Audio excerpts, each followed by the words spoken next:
And I'm joined now by Eilish Mulroy of the Pro-Life campaign, and we're going to be looking at 2024. Eilish, maybe just start off with your reflection on some of the highs and lows of 2024 for the pro-life movement. Thanks, Wendy. Well, there's so much has gone on during 2024. And there's always negatives, but there's been so many positives this year. I think a huge positive development in 2024 has been the results of the local elections in June and the general election just passed there at the end of November. In both of those elections, we saw pro-life gains. We saw more candidates elected than were previously elected who support the pro-life position, who will hopefully, with our help and support, courageously stand up for the pro-life position and help to, ultimately reduce Ireland's abortion rate. So that's been very encouraging. Obviously, we still face huge challenges. There's no question about that. And the But that abortion. is a positive, Eilish. And for people that are listening and watching this that maybe canvassed themselves or did work on the ground for different political representatives, but think it sends a powerful message. One, obviously, to those who do that kind of grassroots work, but also to politicians in general to say, look, something like 32 politicians who would be very kind of out there with their pro-life views got elected. Many more who would still fare well in terms of the pro-life campaign, you know, how you rate them and their pro-life voting record on that. But it's sending a very clear message to other politicians, which is that, look, if you stand up for the pro-life position, it does not harm your chances of getting elected. In fact, of course, it may well help it. So it doesn't have that kind of political impact that maybe probably some lobby groups whose voice is just kind of shouting too loud. We won't mention the National Women's Council of Ireland, but others where they don't really represent the Irish people. So hopefully it gives politicians courage to be able to talk about some of the issues you've been trying to highlight. But taking those 32 TDs as well that are pro-life, that's a significant pro-life voice in the Dáil that cannot be ignored. 100%, given the number of TDs that are in the Dáil, 160 odd TDs, that's a big portion. And even with a few people who are committed and who will collaborate and cooperate on this topic, you can achieve an awful lot. So for us to have 32 TDs committed to the pro-life position for the next 5 years, we can actually achieve quite a bit. And I think it's a really important point to make that pro-life people need to support their TDs who are standing up for us in Leinster House when it comes to these issues. I need to support them in their, at a local level as well.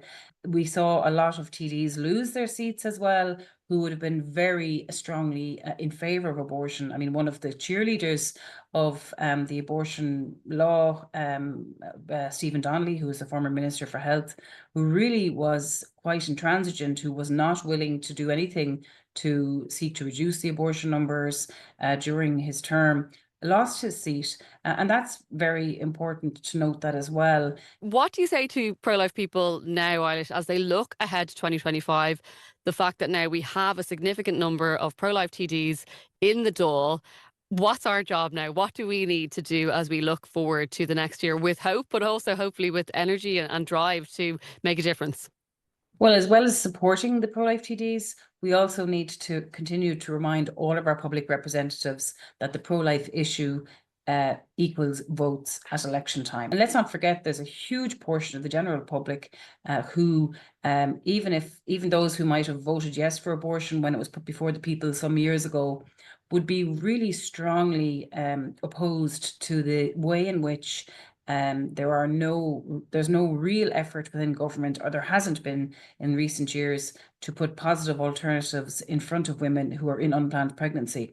And the fact that we have such good representation coming into the next Dáil means that we can actually make some progress in creating an environment where women who are in unplanned pregnancy are offered more positive supports. And that's one of the things that we'll be asking pro-life advocates all around the country to really focus on in the coming 12 months, in helping us to try and achieve an environment where more women feel equipped to have their babies. So they're surrounded by kind of community support, financial support, whatever support they need in order to be able to carry on with their pregnancies. And we have now what we need. We have the ingredients for that with a really committed pro-life constituency and some really committed pro-life TDs elected to Leinster House. So it's really exciting coming into 2025 to see where we can go with that. And it's probably the Yeah, first and time since in the last few years where we've had that kind of really that positive momentum and story to those numbers. tell. So that's part of the picture, obviously, is the political side of things.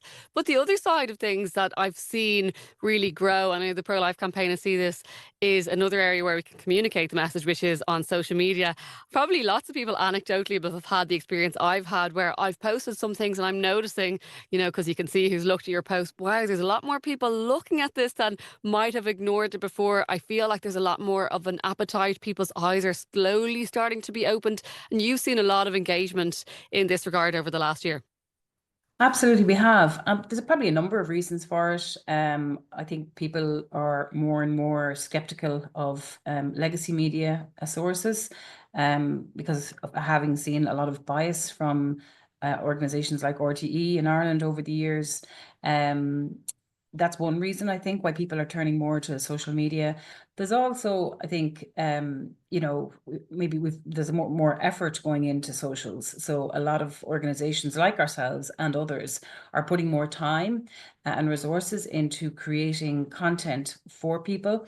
One of the and then we've seen a huge increase in our socials reach in the last 12 months, which is a great way to make progress.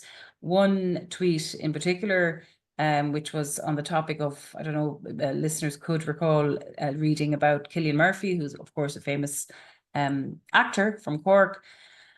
And he made a comment in the Irish Times recently where he talked about Ireland being like in the dark ages because we had, when before we had abortion introduced. So he was seeing abortion as this very progressive thing. And we just wrote a little story about that and then put it on our socials. And on Twitter, or now X, it gained nearly 12 million views, Wow. which is really unprecedented a number of views for content um, of this type. So we were really delighted with that, and I think it shows. And it's not uncommon actually for many of the posts now to get 500,000 or even 1 million views. That's a very noticeable increase, and it's a big level, a big change in the level of social media Yeah, and engagement. it's building blocks Yeah. to restoring a culture of life. One of the other things that's important and is continuing to be so encouraging, because obviously there was a real impetus during the referendum when pro-life rallies and marches and events were held, but that's continued, and numbers are still continuing to turn up to pro-life events throughout the year. And you saw that at the March for Life last May in Dublin. That's right. I think it's fair to say that after the abortion referendum, which is now 6 years ago, it's hard to believe, it'll be 7 years in May. We saw a real decrease for a number of months and even a couple of years where people were very disheartened and disillusioned and upset, I suppose, over the results of the abortion referendum and the succeeding legislation. We're now seeing people kind of coming back, waking up again, getting more involved again, being encouraged and motivated by some of these positive developments that we've spoken about. And in the last couple of years, we've seen the marches for life, the rallies, really start to recover numbers again, get bigger crowds out. Our March for Life, which took place in May, extended in length across two sides of St. Stephen's Green. We were really delighted with that. And it was a terrific event, really good atmosphere, and a sign that pro-life supporters are committed to rebuilding the movement and really keeping things going. And that's really, really important. As Carol Nolan was TD who recently topped the poll in Offaly when she got re-elected as a TD, said at the march in reference to our new abortion law, the veil at last is finally being lifted, and more people are starting to ask questions about what our leaders in government are presiding over. I think she was hit the nail on the head there. There's more and more people, I think, questioning what's happening, and more people wanting to get answers about what's happening and getting involved. So that's a really good thing for us. So for 2025, we're really encouraging pro-life advocates, don't just keep this in your home, don't just keep it in your neighborhood, but actually, get out and attend events and talk about being pro-life, talk about your position, talk about why the abortion numbers are concerning. Talk about why we Yeah, need positive I options. did want to finish on that, Eilish, just because it's obviously something the pro-life campaign has been doing, and through parliamentary questions in the Dáil, various politicians, because the numbers of abortions taking place, they're not being very transparent with them in such a short space of time. And this is probably, I imagine for most people listening or watching, the motivating factor to keep doing what we're doing. It looks like 10,000 lives will be lost to abortion when we look at the past year. That means for every 7 pregnancies, is it, one ends in abortion, one baby's life is lost. And that's probably one of the things that should be driving us in what we do and why we do it. 10,000 lives lost, 10,000 women let down in our country. Absolutely right. You're right that people don't know about it. That's the first problem. Every year when the abortion figures come out in June, there's a little bit of, maybe 1 or 2 pieces in the newspaper or whatever, but it doesn't really get any traction publicly. It certainly doesn't get the attention it should from the media. And that's why it's really important that we are trying to get that information out to people through the other means like socials. The abortion numbers come out every year in the summer for the previous year. So right now, the official figures we have for 2023 show that there was 10,033 abortions during 2023. That's 1 in 6 1 in babies' 6, wow, lives yeah. being ended by abortion, based on a parliamentary question, which is parliamentary questions put in by pro-life TDs is one of the ways in which we can access information from the Department of Health on these topics. So based on the latest parliamentary question, we have figures from January to May of 2024, and that's over nearly 4,500. So we look like, if those figures were to hold, we'd be looking like closer to 11,000 abortions for 2024. But of course, we won't have the official figures until the middle of next year. Either way, whether it's 10,000 or It's, as 11,000, you they're say, Eilish, massive. it's 1 in 6, lives and lives being lost to abortion. 250% increase since 2019. We have to make sure that politicians can no longer bury their heads in the sand about this. I hope this is something that motivates people that are listening and that are watching to, when we bring together all we've talked about, the fact we now have 32 pro-life TDs in the Dáil, but in stark contrast to that hopeful piece is the just skyrocketing numbers of abortions that are taking place. And sadly now in this country, the most dangerous place for a baby to be is in the womb. And we want to change that. We want to support mothers who have an unplanned pregnancy. We want to reduce the numbers. It's a good goal for 2025, right? That's right. I mean, I think, the abortion rates are a low, the huge abortion rates. But as you say, the fact that we have this increase in pro-life representatives who have been elected at both national level and at local level, it means the political conditions kind of exist now in a way they didn't exist before, to press harder for a change in government policy to ensure that women are actually given more positive options, and that the abortion rate is reduced. So there's real positivity there. There's a real kind of hope for change, and I think that people will demand change, because as this becomes more and more clear for people, and as those abortion numbers, we talk about abortion numbers, in a kind of an abstract way. Every one of those numbers is a life being ended, but it's also a mother being impacted.